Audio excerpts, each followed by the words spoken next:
সুপ্রিয় দর্শক মণ্ডলী, আমরা সব সময় শুনে এসেছি নবীজি সাল্লাল্লাহু আলাইহি ওয়াসাল্লামকে কষ্ট দেওয়ার জন্য জনৈক বুড়ি পথে কাঁটা বিছিয়ে রাখত। কোথায় ছিল সেই বুড়ির ঘর? নবীজিকে কাঁটা দেওয়ার ঘটনা কোথায় ঘটেছিল? এছাড়াও নবীজি সাল্লাল্লাহু আলাইহি ওয়াসাল্লামের দুধমা হালিমার কথাও আমরা শুনেছি, কিতাবে বা বই পুস্তকে পড়েছি, যার সম্মানার্থে নবীজি সাল্লাল্লাহু আলাইহি ওয়াসাল্লাম নিজের গায়ের চাদর বিছিয়ে তাকে বসতে দিয়েছিলেন। সেই হালিমার বাড়ি বা কোথায় ছিল? আসুন আমরা একে একে সেই বুড়ির বাড়ি এবং দুধমা হালিমার উপত্যকা অঞ্চলে গিয়ে ঘুরে ঘুরে তা প্রত্যক্ষ করে আসি। চলুন। প্রিয় দর্শকবৃন্দ, এই বিশ্বরোডটি চলে গেছে তায়েফ নগরী পর্যন্ত।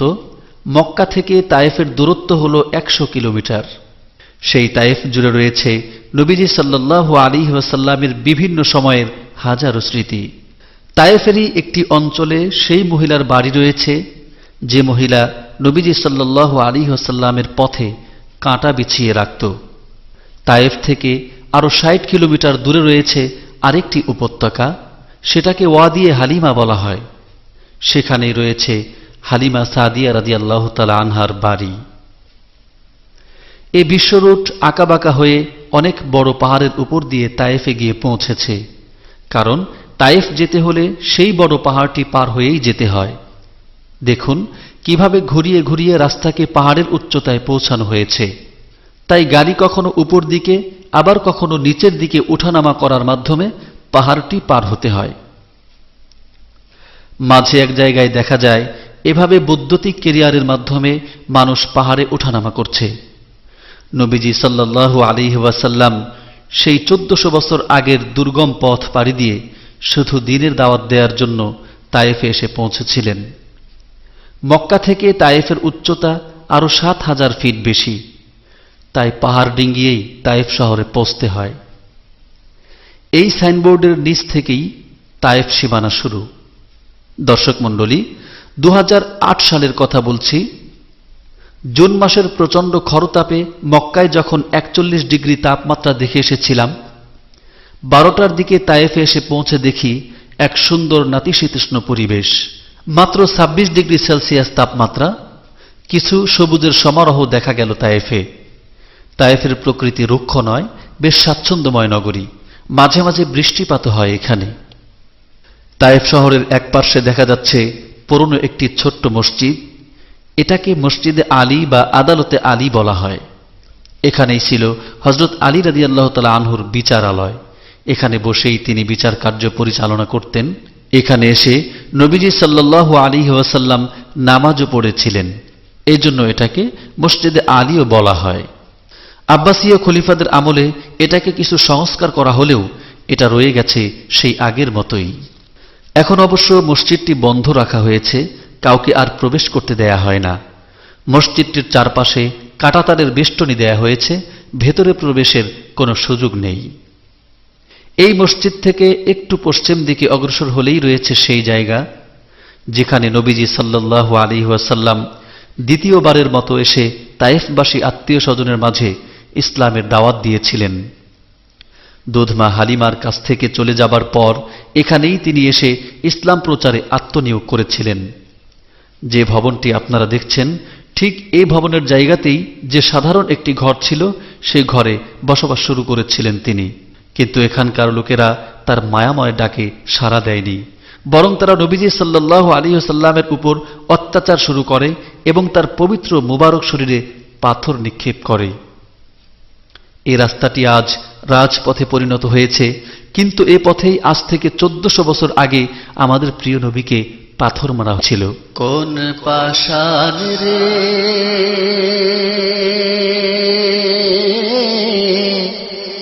মারলি পাথর,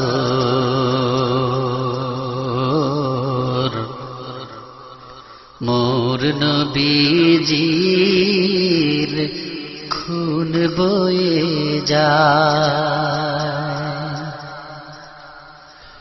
এই রাস্তা দিয়ে সামনের দিকে সামান্য অগ্রসর হলেই রাস্তার ডান পাশে নেট দিয়ে ঘেরা একটি উঁচু জায়গা রয়েছে, যেখানে বসে নবীজি সাল্লাল্লাহু আলাইহি ওয়াসাল্লাম উজু করতেন। সাদা দেয়াল এবং সিঁড়ি করা স্বল্প পরিসরের এই সেই উঁচু জায়গা, এখানে বসেই নবীজি সাল্লাল্লাহু আলাইহি ওয়াসাল্লাম উজু করতেন। এর পাশেই রয়েছে মসজিদ, এই মসজিদেই তিনি নামাজ আদায় করতেন। এখান থেকেই ঘুরে ঘুরে মানুষদেরকে এক আল্লাহর পথে আহ্বান করতেন।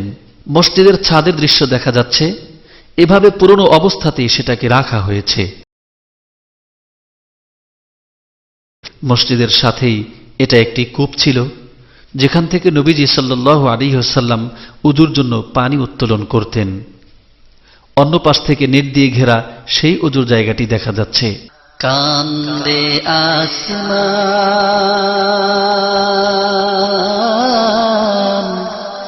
জমিন যে বুড়ি নবীজি সাল্লাল্লাহু আলাইহি ওয়াসাল্লামের পথে কাটা বিছাতো, সেই বুড়ির ঘর ছিল এটা। বুড়ির নাম ছিল উম্মে জামিল। এই ঘরেই সে বসবাস করত।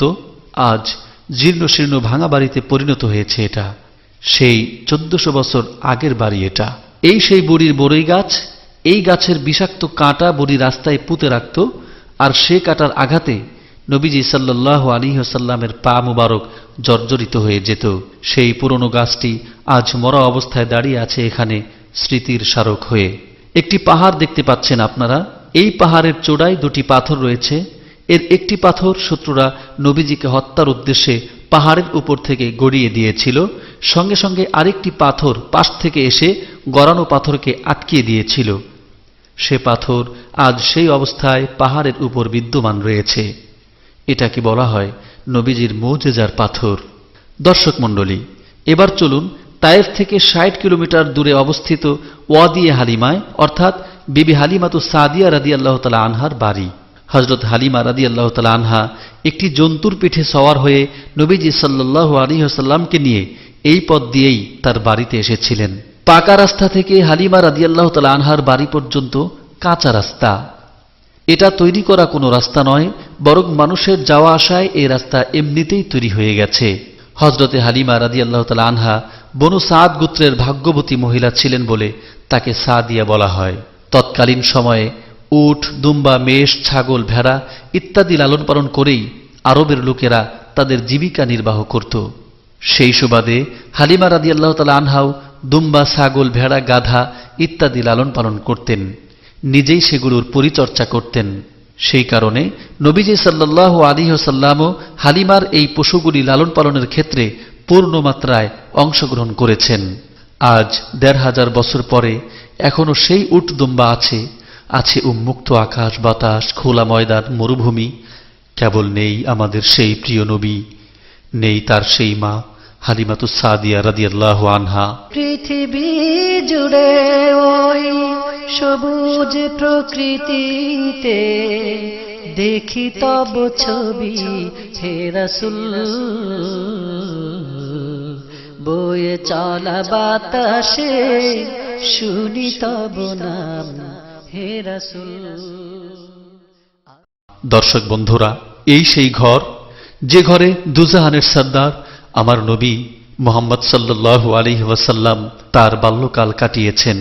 হতে পারে এটা একটি জীর্ণশীর্ণ ভাঙা ঘর, কিন্তু সৌভাগ্য এই ঘরের যে ঘরটিতে রাহমাতুল্লিল আলামিনের নিষ্পাপ পবিত্র দেহের স্পর্শ লেগে আছে। তাই যেন সে পৃথিবীর তাবৎ বস্তুকে গর্বের সাথে জানিয়ে দিতে চায়, পৃথিবীর তামাম বস্তু শোনো, হতে পারি আমি ভাঙাচোরা, জীর্ণ শীর্ণ, কিন্তু নেই আমার কোনো দুঃখ, দুর্দশা আর হতাশা, অনুতাপ। কারণ আমি এখনো প্রিয় নবীজির তুলতুলে শরীরের ছোঁয়া খুঁজে পাই।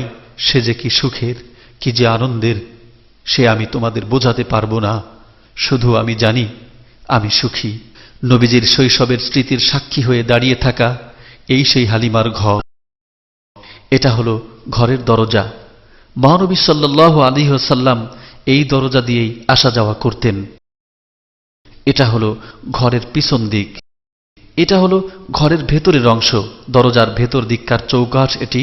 তখন যে পদ্ধতিতে চৌকাঠ তৈরি করা হতো এখনো সেভাবেই আছে। ঘরে আলো বাতাস ঢোকার জন্য পূর্বেও এভাবে ভেন্টিলেটর তৈরি করা হতো। ঘরের মাঝখানে প্রাচীর দেখা যাচ্ছে। প্রাচীরের দুপাশে দুটি রুম। একটিতে হালিমার স্বামী থাকতেন, অপরটিতে হালিমা ও মহানবী সাল্লাল্লাহু আলাইহি ওয়াসাল্লাম থাকতেন। দেখা যাচ্ছে ঘরের ছাদ। এখন অবশ্য হুবহু ছাদ নেই, বরং কাষ্ঠখণ্ড ইত্যাদি উপরে রাখা আছে। সম্ভবত এগুলোর উপরেই কোনোভাবে ছাদ তৈরি করা ছিল।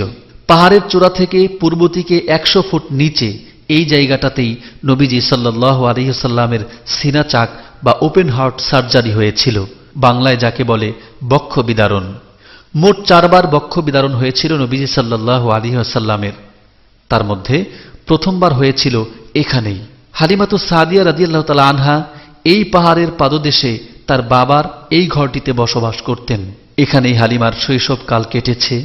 তিনি তার প্রসবকৃত শিশু সন্তানটিকে বিভিন্ন জন্তু জানোয়ারের আক্রমণ থেকে হেফাজতের জন্য পরে পাহাড়ের উপর ওই ঘরটি তৈরি করেন এবং সেখানেই বসবাস শুরু করেন।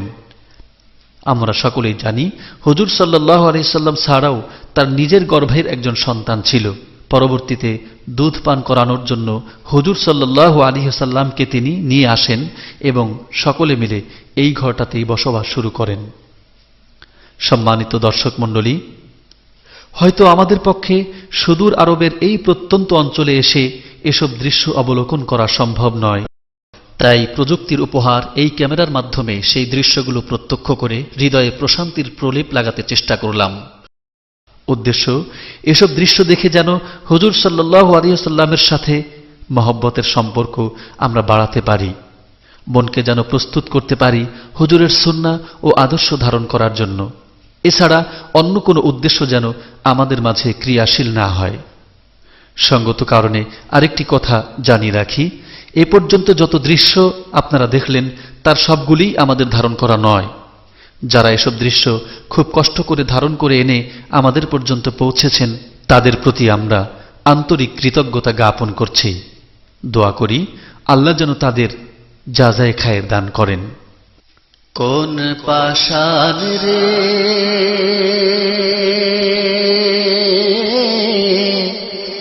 মারলি পাথর,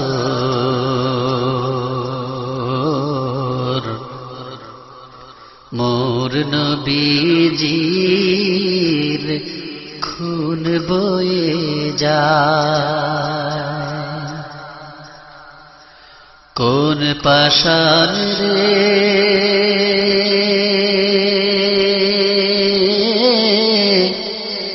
মারলি পাথর,